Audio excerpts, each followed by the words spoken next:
3,4 milijarde dolarjev vašega davkoplačevalskega denarja je zdaj kup zvite tleče kovine.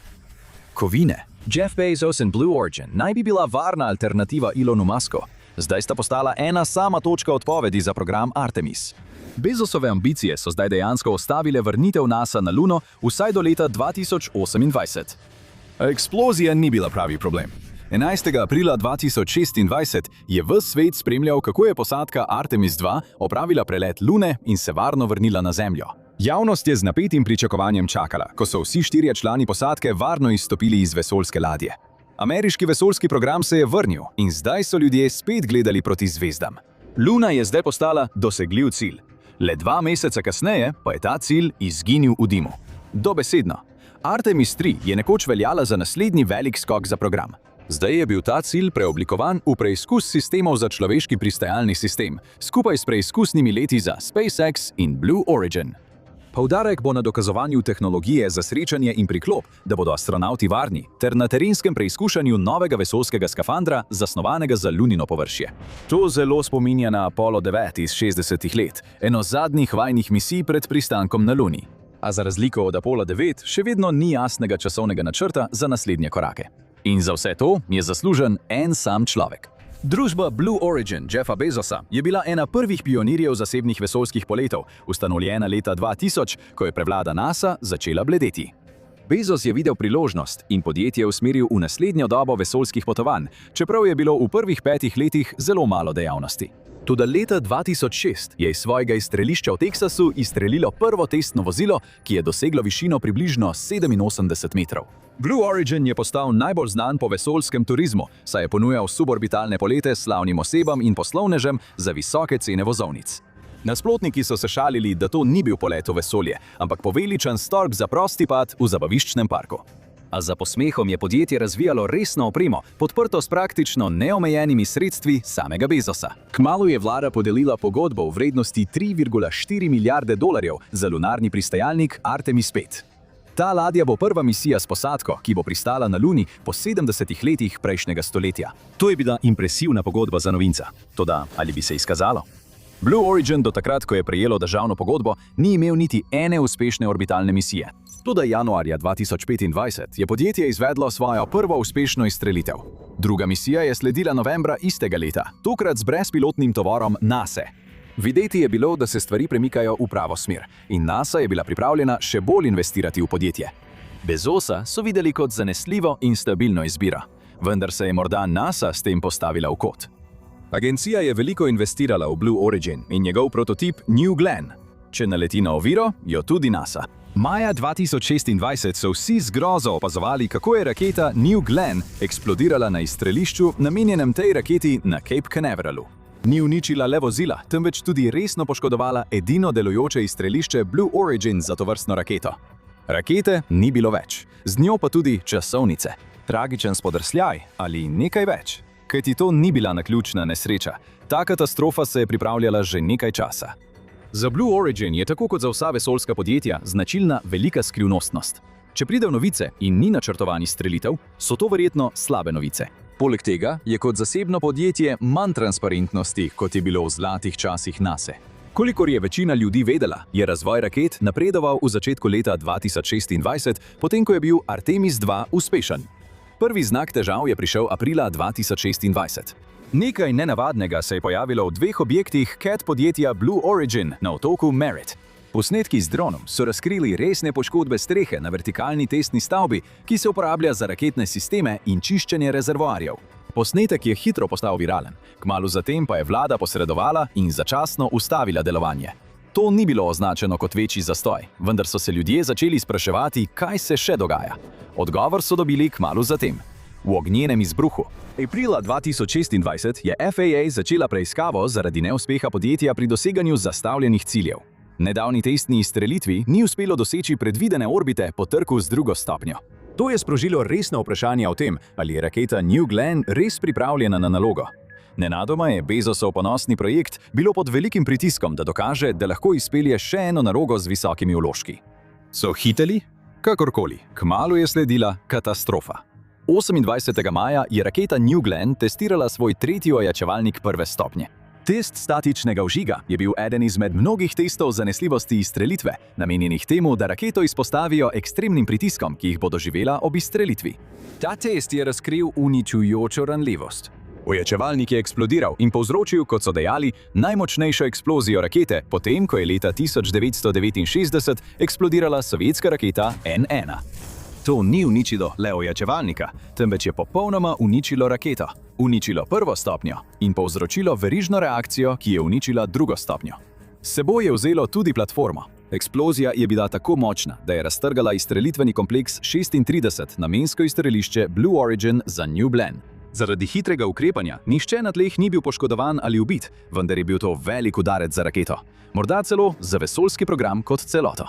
NASA je podjetje videla kot zanesljivega partnerja, vendar vedno več ljudi začne ugibati, da je Blue Origin v bistvu le prevara, ki obljublja preveč, naredi pa premalo. To ni bil zgolj neuspeh rakete. Uničilo je tudi infrastrukturo, potrebno za izstrelitev prihodnjih raket. Nenadoma je bil celoten urnik izstrelitev vržen iz tira, vsi prsti pa so bili uperjeni neposredno v Jeffa Bezosa. Podjetje je vedno trdilo, da deluje po načelu počasnega, metodičnega inženirskega razvoja, kjer vsak korak preverijo dvakrat ali trikrat. Zdaj pa se je zdelo, da je počasnost resnična, a metodičnost neravna. Niz neravnih oklar strojne opreme je nakazoval na površno testiranje, ki je omogočilo, da so resne strukturne težave ostale neopažene. In SpaceX bi lahko imel prednost, ker jim spodleti hitreje. Obstaja nešteto zgodb in naslovov o raketah SpaceX, in to zato, ker podjetje Elona Muska deluje po pristopu, ki zveni nepremišljeno in ga imenujejo fail fast. Izdelajo prototipe in jih testirajo z izstrelitvami veliko prej, kot so pripravljeni. Večina teh sploh ne pride v orbito, a podjetje se iz neuspehov uči in nato gradi močnejše in hitrejše rakete. Te nesreče so slaba reklama za podjetje, vendar v resnici načrtujejo neuspeh, namesto da bi jim spodletelo zaradi slabega načrtovanja. Medtem pa Blue Origin veliko bolj skrbi za svojo javno podobo. Zato, ko jim spodleti, jim pošteno spodleti. In če rakete odpovedujejo tako v tej pozni fazi, kaj še podjetje skriva? V središču programa Blue Origin je motor BE4, znan tudi kot Blue Engine 4. Ta lastniški motor je tekočegorivni raketni motor, ki uporablja utekočinjen metan kot gorivo in cikel stopenjskega zgorevanja za ustvarjanje enega najmočnejših izstrelitev, kar jih je na voljo. Prvotno je bil zasnovan posebej za raketo New Glenn podjetja Blue Origin, vendar se je med testiranji izkazal tako dobro, da ga je leta 2014 izbralo tudi podjetje United Launch Alliance za svoj lasten program naslednje generacije. Velik del testiranj motorja BE4 je bil od takrat povezan z razvojem rakete Vulcan podjetja Jula, kar bi lahko povzročilo največjo težavo. Čeprav je BE4 eden največjih dosežkov podjetja, je imel zelo dolgo razvojno obdobje. Od zasnove do izstrelitve je minilo 13 let, preden je bil pripravljen na polet. Za primerjavo, motor Raptor podjetja SpaceX je potreboval le 7 let, da je poletel v vesolje. Vse to je del načina delovanja podjetja Blue Origin. Pridobiva si podpornike s kakovostnimi izdelki, ki so pogosto dragi za izdelavo. Težko je pridobiti materiale zanje. Poleg tega pa obstaja tveganje, da ena sama napaka zavleče celoten projekt. BE4 je bil močno zamujen zaradi številnih razvojnih in inženirskih težav v začetni fazi, od katerih je bilo veliko povezanih s pregrevanjem. Takšne težave so precej pogoste pri visoko zmogljivih zgorevalnih sistemih, vendar pa zapletenost motorja BE4 prinaša veliko potencialnih točk odpovedi. Poleg tega se zanaša na velike količine metana in tekočega kisika za vžig reakcije, pri čemer ima vsaka od teh komponent svojo dobavno verigo, ki lahko upočasni proizvodnjo. Tudi majhne zamude pri gorivu ali opremi lahko vplivajo na celoten proces izdelave. To pomeni, da ima vsaka napaka velike posledice. Trenutno je veliko povpraševanje po raketnem motorju BE-4, saj vsaka raketa Vulcan potrebuje 2 motorja BE-4. Raketa New Glenn pa potrebuje 7 motorjev, vsi pa so bili izgubljeni v nedavni eksploziji. Motor je izdelan v Alabami, proizvodnje pa ni mogoče enostavno povečati, da bi pokrili nenadno pomanjkanje. Ker ima Blue Origin tudi pogodbe z ULA, mora najprej izpolniti zunanje zahteve, preden se lahko sploh osredotoči na zamenjavo svojih raket. To ustvarja ozko grlo, ki bi lahko že tako zamaknjene misije še dodatno odložila. In to ogroža celotno ameriško vesoljsko industrijo. Zahteva Blue Origin po vrhunski kakovosti jih je pustila na milost in nemilost zapleteni dobavni verigi. Za napake je zelo malo prostora. Trenutna situacija, v kateri se nahajajo, pa se lahko še poslabša, saj konkurenti in partnerji drvijo naprej. Vse to še dodatno pritiska na Blue Origin, da ponovno spravi svoje najsodobnejše plovilo v zrak. Torej, ob vseh teh težavah, kako so sploh dobili tisto pogodbo z NASA? Jeff Bezos je morda zdaj v dobrih odnosih z NASA, a ni bilo vedno tako. Leta 2021 je Bezos tožil vlado v pravnem sporu z ameriškim uradom za vladno odgovornost. Trdil je, da je NASA nepravično favorizirala SpaceX, ko je podjetju Elona Muska dodelila glavno pogodbo za pristanek na Luni. To pritožbo je vložil skupaj z letalsko-vesoljskim podjetjem Dynetics, vendar je urad odločil, da je bil postopek ocenjevanja NASA pošten in da je imela vso pravico izbrati SpaceX. To je bil udarec za Bezosa in hitro se je moral pobrati. Pogodba SpaceX je bila ena najdonosnejših v zgodovini, vredna 2 milijardi 900 milijonov dolarjev. Analitiki so sprva pričakovali, da bo NASA podelila pogodbo dvema različnima podjetjema, vendar je nižja od pričakovane dodelitev sredstev za vesoljski program pomenila, da je morala NASA sprejeti težko odločitev. Blue Origin je izpadel kot poraženec. To je bil prvi znak, da Blue Origin izgublja inženirsko vojno. SpaceX je imel v tem trenutku manjše zaupanje javnosti, predvsem zaradi kontroverzne osebnosti Muska, vendar je imel zgodovino projektov, ki jih je zaključil pod proračunom in pred rokom. Če Bezos ne bi mogel zmagati v inženirski vojni, bi zmagal v lobistični vojni. Jeff Bezos ima trenutno približno 254 milijard dolarjev premoženja, predvsem zaradi 8,2% deleža v Amazonu. To pomeni, da so ogromni izdatki zanj le zanemarljiv strošek. Tehnološki plutokrat pa ni sramežljiv pri zapravljanju denarja, kadar želi zmagati. Blue Origin je projekt, v katerem vidi možnost, da iz uspešnega poslovneža postane zgodovinska legenda. Da bi si zagotovil to spremembo, porabi približno 2 milijona dolarjev samo za lobiranje za podjetje. Po izgubi velike pogodbe leta 2021 pa je to še okrepil. Kmalu se mu je obrestovalo. Bezos je posebej ciljal na proračunske postavke NASInega sistema za človeški pristanek, enega najbolj natančnih in ključnih sistemov za pristanek posadke na Luni. Toda potem, ko je SpaceX leta 2021 dobil svojo pogodbo, se zdi, da je bil dotok denarja ustavljen. Razen tega, ker je Bezos vložil tožbo proti NASA, je bilo delo na pogodbi s SpaceX v bistvu ustavljeno za 7 mesecev, kar je projekt postavilo v zamudo. To je pomenilo, da je morala NASA, da bi vesoljski program ostal v skladu z načrtom, potrebovala rezervno možnost, ki bi lahko takoj začela z delom. In ugani, kdo je izgledal kot najbolj varna stava? To je bila ena najučinkovitejših političnih potez v zasebnih vesoljskih poletih. Potem, ko je izgubilo pomembno pogodbo, Blue Origin ni preprosto odnehal. Odločitev je izpodbijal po pravnih poteh in upočasnil nekatere dele postopka, medtem ko je spor trajal. Hkrati je okrepil svoje prizadevanja za lobiranje in poudarjal, da je še vedno močnejši dolgoročni partner za vladne misije. Uspelo jim je. Blue Origin je prejel 3,4 milijarde dolarjev za izdelavo rezervnega luninega pristajalnega modula. To je bila večja pogodba kot pri njegovem neposrednem konkurentu. Blue Origin si je v bistvu kupil vstop v vesoljsko tekmo in zdaj je moral pokazati rezultate. Ko začneš s tako veliko investicijo, je zelo malo prostora za napake. Od Blue Origin so pričakovali, da bo pokazal rezultate in to zelo hitro. Očitno mu to ni uspelo. Projekt je bil že v zamudi, ko se je zgodila katastrofa leta 2026, ki je napredek močno upočasnila. NASA in oddelek OIG, Urad generalnega inšpektorja, ki nadzira proračun in dodeljena sredstva programa, je v svojem poročilu iz leta 2026 podrobno preučil posledice. Ugotovitve niso bile spodbudne. Blue Origin ne prinaša denarja NASA-ji. Pravzaprav vas vsak dan izčrpava.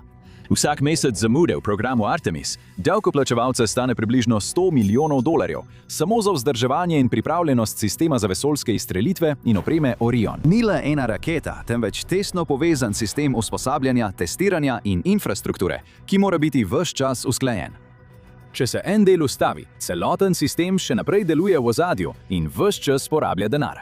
In vse se začne z izstrelitvenim sistemom. Prav na tem stičišču pa gre pri Blue Origin vse narobe.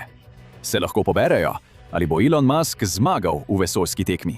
SpaceX ima morda več neuspehov, vendar so neuspehi Blue Origin videti veliko bolj katastrofalni. Trenutno bo prihodnost ugleda podjetja Blue Origin močno odvisna od tega, kako hitro se lahko podjetje ponovno postavi na noge. Za zvezno vlado nekaj 100 milijonov dolarjev ni velik problem. Če pa se bodo zamude nadaljevale, ne da bi Blue Origin pokazal napredek, ki ga pričakujejo, se lahko potrpežljivost hitro izčrpa.